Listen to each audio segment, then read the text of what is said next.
तो राम मंदिर दान विवाद को लेकर शंकराचार्य स्वामी अविमुक्तेश्वरानंद सरस्वती ने जो है केंद्र और उत्तर प्रदेश सरकार पर तीखा हमला बोल दिया है। बदायूं पहुंचे शंकराचार्य ने कहा कि राम मंदिर दान में कथित गड़बड़ी के मामले में केवल छोटे कर्मचारियों पर एफआईआर दर्ज कर बड़े जिम्मेदार लोगों को बचाने की कोशिश की गई है। उन्होंने आरोप लगाया कि जिन अधिकारियों और ट्रस्ट पदाधिकारियों पर जवाबदेही बनती है उनके खिलाफ कोई कार्रवाई नहीं की गई है। इसके साथ ही ट्रस्ट के गठन, सरकार की कार्यशैली और प्रधानमंत्री नरेंद्र मोदी के रोजगार संबंधित वादों पर भी उन्होंने सवाल उठा दिए।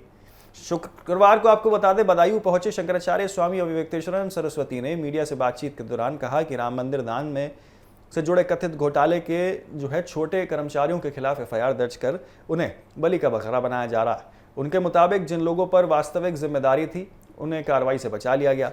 उन्होंने कहा कि छोटे कर्मचारियों के खिलाफ मुकदमा दर्ज होना पीड़ादायक है क्योंकि निर्णय लेने वाले लोग कोई और हैं। शंकराचार्य ने कहा है कि यदि इस पूरे मामले की निष्पक्ष जांच होनी चाहिए तो ट्रस्ट के जिम्मेदार पदाधिकारियों की भूमिका की जांच होनी चाहिए।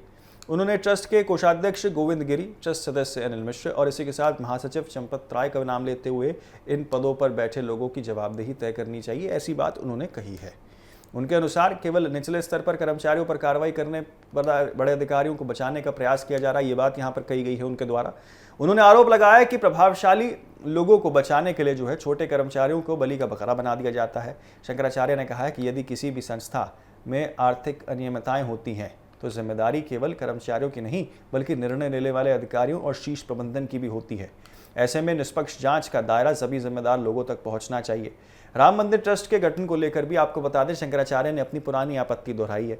उन्होंने कहा कि जब ट्रस्ट बनाया जा रहा था तभी उन्होंने जो है सुझाव दिया था कि अयोध्या मामले में वर्षों तक कानूनी लड़ाई लड़ने वाले पक्षकारों और प्रमुख संतों को ट्रस्ट में शामिल किया जाना चाहिए था।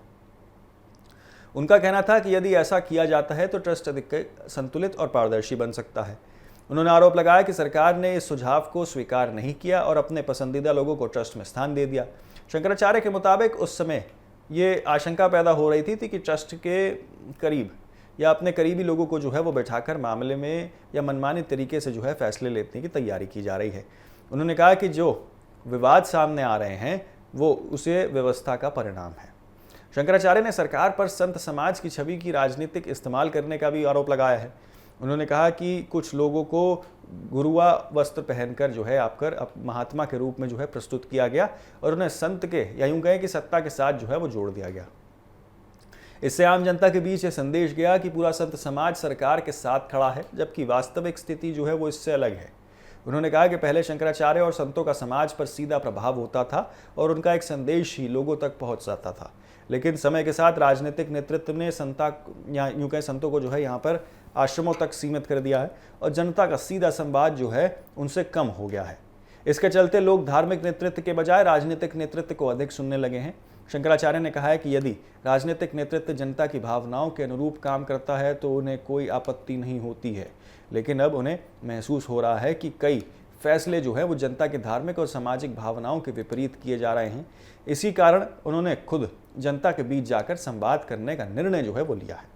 उन्होंने कहा कि जब संत समाज केवल आश्रमों तक सीमित नहीं होता बल्कि घर घर जाकर जो है लोगों से सीधा संपर्क करेगा। उनका कहना था कि समाज के सामने वास्तविक स्थिति रखना और जनता की भावनाओं को समझना भी जो है संतों की जिम्मेदारी है, इसलिए वो सीधे लोगों तक पहुंचकर संवाद स्थापित करेंगे। बातचीत के दौरान शंकराचार्य ने प्रधानमंत्री नरेंद्र मोदी के उस पुराने चुनावी वादे का भी जो है उल्लेख किया जिसमें 2 करोड़ रोजगार देने की बात की गई थी। उन्होंने कहा कि जनता चुनावी वादों को नहीं भूलेगी और सरकार को जो है अपने किए गए वादों पर जवाब देना चाहिए। उनके अनुसार केवल बड़े बड़े दावे करने के बजाय सरकार को जो है अपने वादों के परिणाम भी जो है वो जनता के सामने रखने चाहिए। राम मंदिर दान विवाद, ट्रस्ट की कार्य प्रणाली, रोजगार के मुद्दे और संत समाज की भूमिका को लेकर दिए गए शंकराचार्य स्वामी अविमुक्तेश्वरानंद सरस्वती के इन बयानों ने राजनीतिक हलकों में नई चर्चा छेड़ दी है। हालांकि उनके आरोपों पर संबंधित ट्रस्ट पदाधिकारी या फिर सरकार की ओर से जो है फिलहाल कोई आधिकारिक प्रतिक्रिया सामने नहीं आई है। ऐसे में इस पूरे मामले पर आगे क्या कुछ रुख अपनाया जाता है, इस पर सभी की निगाहें फिलहाल टिकी हुई हैं।